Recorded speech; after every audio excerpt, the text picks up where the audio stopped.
What if the loudest call for transparency was actually a plan to hide the truth? And what if the person shouting the most was also blocking the door behind the scenes? And what if one congresswoman finally walked into a private room and exposed the whole game with nothing more than a folder of quiet facts? Jasmine Crockett couldn't help herself that day. She actually laughed, a small soft laugh that slipped out without permission because the moment was just too absurd, and she knew it.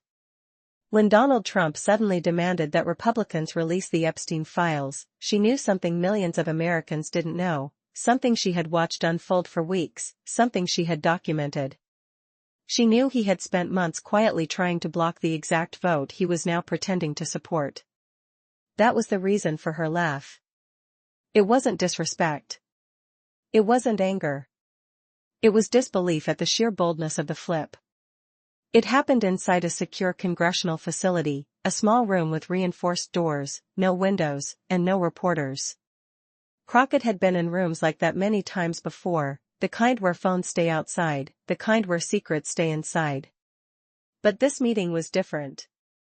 This meeting wasn't about military threats or national security briefings. It was a confrontation, slow-burning and heavy, between timelines that didn't match and stories that didn't line up. Crockett walked in with only one aide and a simple folder. Across from her sat Michael Davis, one of Trump's senior advisors, dressed in an expensive suit and holding a look that said he was ready to spin whatever he needed to spin. Beside him sat two attorneys from Trump's legal team, and their presence alone made the air in the room feel tighter because lawyers don't show up unless a problem already exists. Davis opened the meeting with crisp, smooth sentences, almost like he'd practiced them in front of a mirror. He said Trump had always supported transparency. He said Trump only wanted the truth. He said Republicans should release the Epstein files immediately. But Crockett didn't interrupt him. She let the words fall into the quiet room and settle. She watched him lean back in his chair the way someone does when they think they have delivered a strong argument, and then she reached into her folder and pulled out a single sheet of paper. Her voice stayed calm and controlled, easy and light, as she read from the memo dated October 18, a memo from Speaker Johnson's office, a memo that said Trump's legal team had concerns about releasing the Epstein files because it would be politically and legally problematic. She lifted her eyes and asked the question that wiped the confidence off Davis's face, "So which one is true, Mr. Davis, the public Trump or the private Trump?" Davis tried to stay calm, but his expression shifted. One of the attorneys whispered in his ear. Another tapped his pen against the table. Crockett waited, patient and still, letting the silence fill the room like a weight. Davis finally said he was not familiar with that memo, but Crockett didn't need him to be. She had more.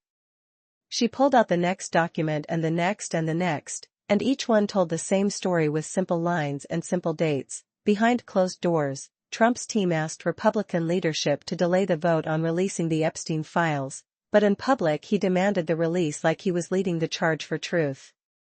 It was a flip, a fast one, a suspicious one, and Crockett explained it clearly. She walked him through how Representative Anna Paulina Luna had filed a privileged resolution to force a vote, and how Speaker Johnson blocked it, and how Trump's team quietly supported that delay. Then she reached the most important document. It was a letter from Trump's attorneys to the DOJ asking for new investigative proceedings into Epstein's accomplices. That request sounded noble, but Crockett explained the quiet reality in simple terms anyone could understand. Once new investigations begin, the documents tied to those investigations become sealed under federal rules. They become untouchable. They become locked away for months or years or longer. So Trump's sudden push for new investigations wasn't a move toward transparency. It was a way to legally keep the Epstein files sealed, while making it look like he was fighting to open them. Crockett said it plain, he isn't asking for transparency. He is creating a wall that keeps the documents sealed while pretending he wants them released. Davis tried to talk over her. His voice shook. His sentences circled around themselves. His tone lost its confidence. The lawyers beside him shifted in their seats, one rubbing his forehead like someone who knew the conversation had gone the wrong direction. Crockett stayed steady. Her voice never rose. Her hands never shook. She laid out Trump's long history with Epstein, the photos, the quotes, the lawsuits, the parties, the statements, while Davis looked like he wished the table would swallow him. She reminded him that Trump had 4 years in the White House and never pushed for any aggressive Epstein investigations. She reminded him that Epstein died in federal custody during Trump's presidency, yet Trump never demanded full transparency then.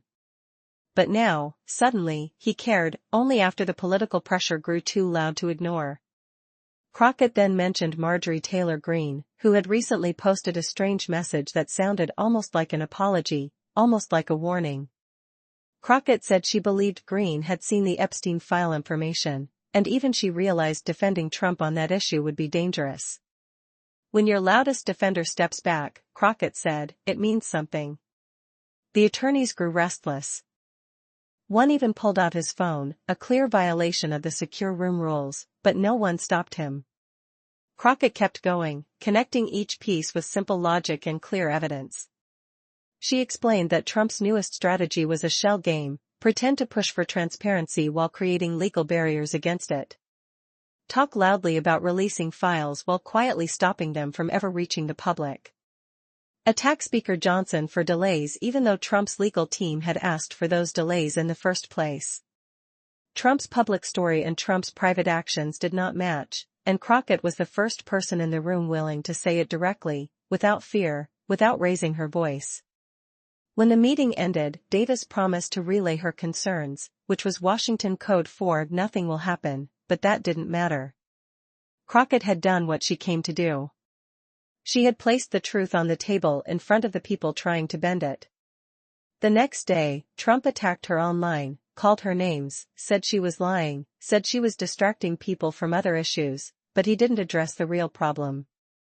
He never explained the memo. He never explained the secret delays.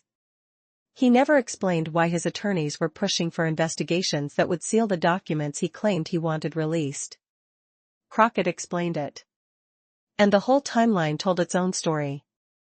And this is where the story gets even more intense, because what Crockett did next took this private confrontation and dragged it into the center of the national spotlight, and what she revealed in public shook Washington in a way no one expected, because the moment Jasmine Crockett stepped in front of the cameras the next morning, everything changed in an instant. She walked into the press conference room with the same calm energy she had in the private meeting, but the atmosphere around her was very different now. Reporters packed the room. Microphones pointed in every direction. The lights were bright. The tension was thick. Everyone felt something big coming, even before she said a single word. And Crockett knew this moment mattered. She knew it not just because people were watching, but because this was no longer about a quiet room, a folder, and a few whispered arguments. This was now a national moment. She stood at the podium, placed her folder down, looked directly into the cameras, and began speaking in slow, simple sentences that anyone, any age, any background, could understand. She said that trust in government was already fragile. She said that people deserved truth, not games. She said the public was tired of leaders who said one thing and did another. Then she said the line that made every reporter in the room lift their head: Donald Trump's public statements and private actions do not match. The room stirred instantly. Cameras clicked. Phones lifted. Reporters leaned forward, waiting. Crockett opened her folder again, and even though she did not reveal the classified pages, she spoke about the timeline she had laid out in the meeting. She described the memo from October that showed Trump's team advising Republican leadership to delay the Epstein file release vote. She explained the difference between public demands for transparency and private efforts to stall. She explained the letter to the DOJ requesting new investigations that would automatically lock the documents away. And she said it all in clear, short, easy sentences, because she wanted every American in their living room, or kitchen, or watching on their phone, to understand exactly what was happening. As she spoke, you could feel the temperature shift in the room. People were waking up. People were realizing the story was much bigger than a political fight. It was about truth itself. She laid out how Marjorie Taylor Greene's sudden shift suggested something deeper. She reminded everyone that even after Epstein died during Trump's presidency, no major push for transparency happened then. She said, if someone really wants the truth out, they don't try to stop it. And she said it with such calm certainty that no one could ignore her. After she finished speaking, a flood of questions came at her from reporters. One asked why Trump would flip positions so quickly. Crockett said she believed he realized blocking the release made him look guilty, and the shift was strategic, not sincere. Another asked whether she thought Trump feared something in the files. Crockett paused, and in a quiet voice said, I think anyone who works this hard to control the narrative is afraid of something. That line hit like thunder. It spread across social media within minutes. People replayed it. People quoted it. People argued about it. But no one ignored it. Meanwhile, Trump responded exactly how she expected. He posted a long message online calling her radical, dishonest, and desperate. He said she was trying to distract the American people from real problems. But once again, he did not answer the actual timeline question she had exposed. He did not explain the memo advising delays. He did not explain the private communications. He did not explain the sudden push for new investigations. And the more he avoided the specifics, the more people began asking why. Crockett's press conference led to a wave of national coverage. Morning shows discussed it. Evening news analyzed it. Commentators debated it. Legal experts confirmed that yes, opening new investigations can indeed create a legal wall around documents. Even conservative-leaning analysts admitted something looked off. The momentum spread to Congress too. Several Republicans who had stayed silent began making statements. Some demanded Speaker Johnson hold the vote. Others said Americans deserved to see the files without games. Pressure built around Johnson so quickly that he could not avoid the questions anymore.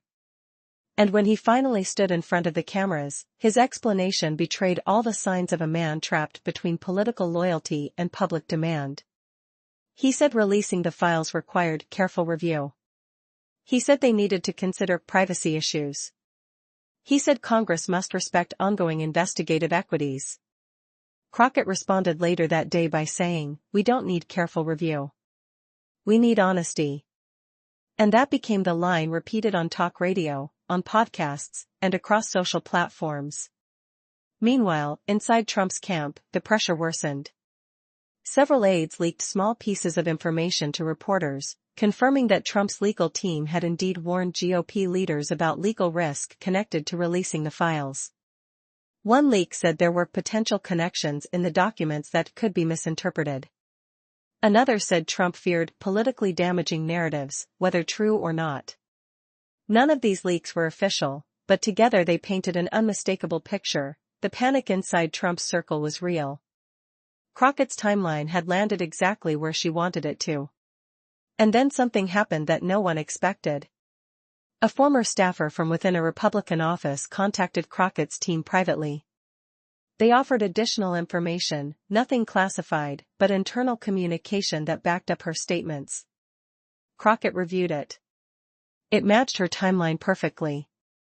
And she knew this was bigger than a political fight. This was about daylight.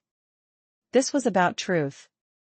She held a second press availability 2 days later, and this time the crowd was even bigger. She began by saying, "I am not here because of politics. I am here because of facts." She repeated that Trump's public posts did not match his private instructions. She said the American people deserved to see the files without manipulation, without timing games, without legal tricks.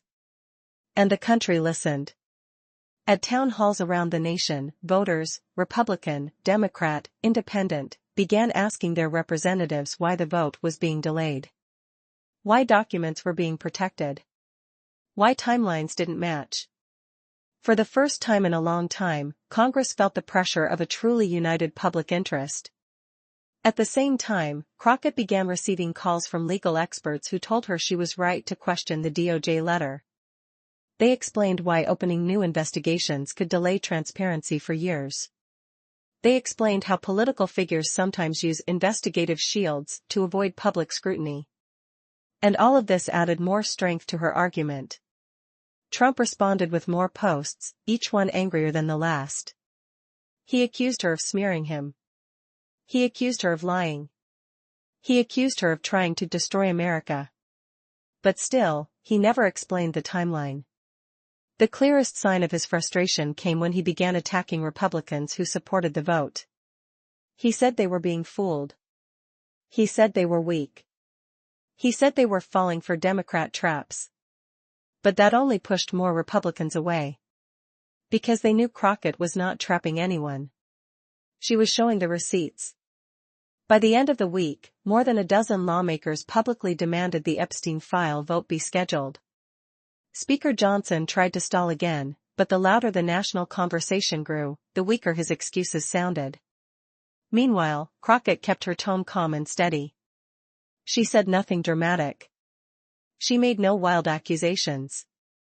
She simply repeated the truth: if you want transparency, release the files. If you don't, you delay them. And every American watching understood the simplicity of that logic. All of this built toward one moment that came late Friday evening, when a leaked internal message surfaced showing a Republican staffer saying, "Trump's team wants time to prepare for possible fallout from the file release." That message confirmed everything Crockett had been warning about. It spread across the internet like wildfire. News hosts discussed it. Voters discussed it. Members of Congress discussed it.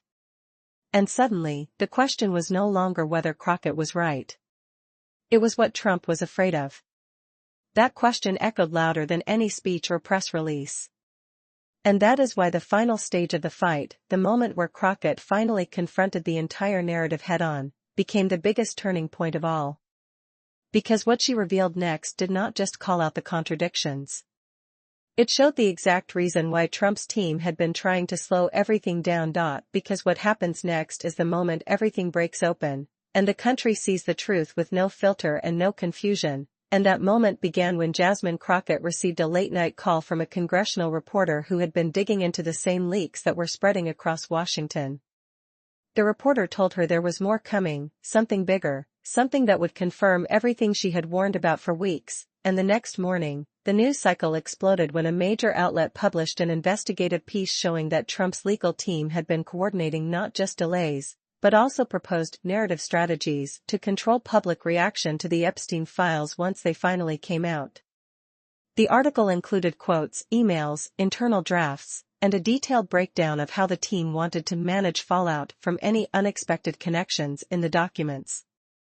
It was the clearest proof yet that Trump was not trying to release truth. He was trying to prepare for truth. Crockett saw the article when she woke up.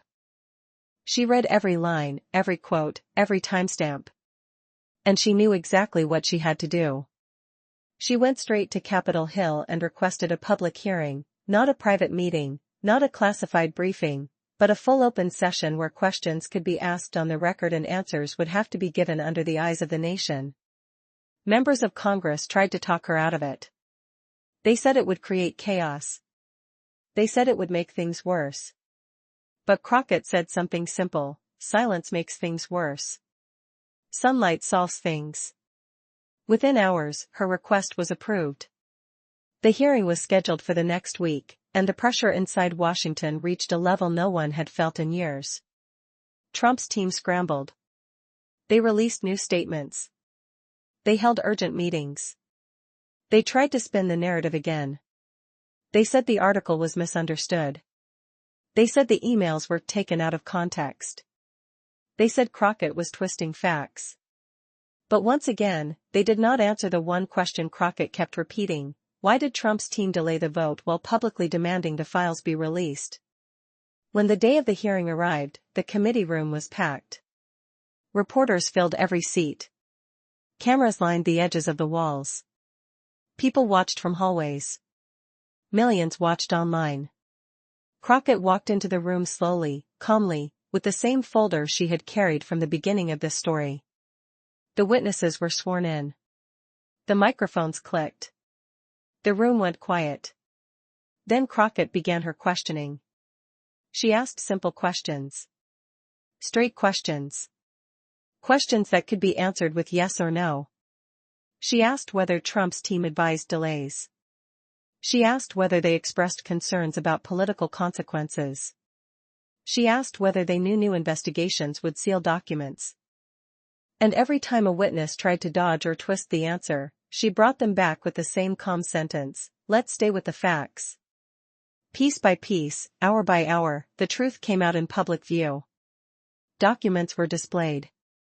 Timelines were clarified. Witnesses contradicted one another. And slowly, the full picture became impossible to deny. Trump's public push for transparency was theater. His private push for delays was strategy. And the new investigations were a shield, not a path to justice. By the end of the hearing, even some conservative lawmakers who had defended Trump earlier looked shaken. Not because they hated him. Not because they loved Crockett. But because the facts were too clear to ignore, and facts don't care about politics. When Crockett gave her closing statement, the room fell silent. She said America does not belong to those who shout the loudest. It belongs to those who tell the truth, even when the truth is uncomfortable. She said she did not expose this timeline to hurt anyone, but to remind the nation that honesty is the first step toward justice. She said the Epstein files should be released not because they help one side or hurt another, but because the American people deserve the truth. After the hearing ended, millions tuned in to watch clips. Commentators called Crockett's performance one of the clearest breakdowns of political misdirection in years. Voters across the country flooded congressional offices with calls demanding the file release. Speaker Johnson, facing overwhelming pressure, finally announced that the vote would be scheduled within days. And when that announcement came, Crockett did not smile. She simply said, "It should never have taken this long." 3 days later, the vote passed. The Epstein files were ordered to be released in full. And although the process would take time, one thing was clear: the truth was coming. Trump's team went silent. His lawyers declined interviews. His advisors posted vague messages about witch hunts, but none of them addressed the real issue Crockett had fought for: transparency. In the days that followed, Crockett returned home to her district, where hundreds of people gathered at a community center to thank her for standing firm when it mattered most. One woman in her late 60s said something that brought tears to Crockett's eyes. She said, "You didn't just talk. You protected our right to know." And that was the heart of the whole story. Not power. Not politics. Not personalities. Truth. Simple truth. The truth that someone had tried to hide. The truth that someone had tried to delay. The truth that someone had tried to protect behind legal walls. But Crockett broke those walls down piece by piece, day by day, until the sunlight finally came through. And that is how one congresswoman exposed one of the biggest transparency flip-flops in modern politics, using nothing but patience, facts, and the courage to follow the receipts wherever they led. Before you scroll, listen to this final message. If this story opened your eyes, if it made things clearer, if you believe the truth matters, please take 1 second right now to like this video. Your like tells the algorithm you want real stories, not noise. And if you want more simple, clear breakdowns like this, hit subscribe and turn on the bell, so you never miss the next one. And I want to hear from you. Do you think the Epstein files should be released with no delays? Yes or no, and tell me why. Your comment helps this channel grow, and your voice matters more than ever. Thank you for watching, and stay tuned. The next story is already on its way.